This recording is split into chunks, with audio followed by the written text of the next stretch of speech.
वेद शास्त्रों में नारी की महिमा, उसका त्याग और उसका समर्पण और गृह लक्ष्मी की प्रतिष्ठा का गान युग युग से गाया है।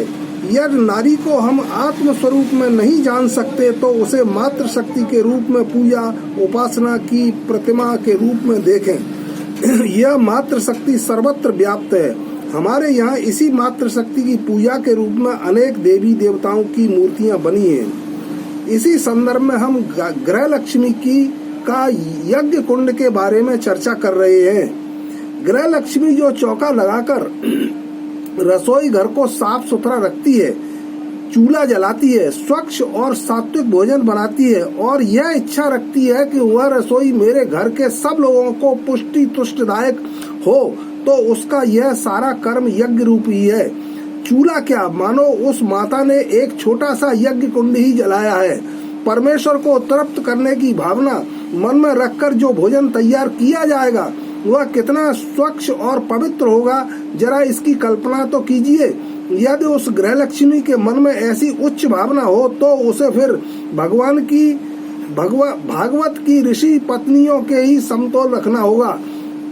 ऐसी कितनी माताएं सेवा करके तर गई होंगी और मैं करने वाले पंडित और ज्ञानी कोने में ही पड़े रह गए होंगे।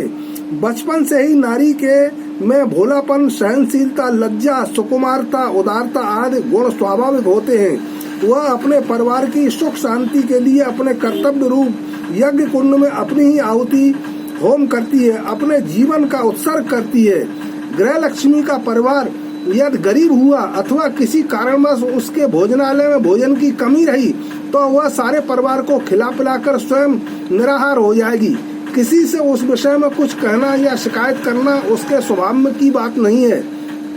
दूसरे दिन संयोग से यदि पर्याप्त भोजन न हुआ तो वह सबको खिला पिलाकर पुनः भूखी रह जाती है। यो कहें कि क्या उसे भूख नहीं लगती है?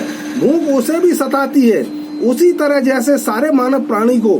फिर वह वैसा क्यों करती है? इसलिए कि उसके परिवार का यज्ञ कुंड जिसमें कर्तव्य की ज्वाला ज्वलित हो रही है, जिसमें उसे अपना उत्सर्ग करना है, अपनी आहुति देनी है, ऐसी इसलिए कि वह सब गृह लक्ष्मी के संस्कारों में पहले से ही विद्यमान है। नारी तुम महान हो। जय शिव।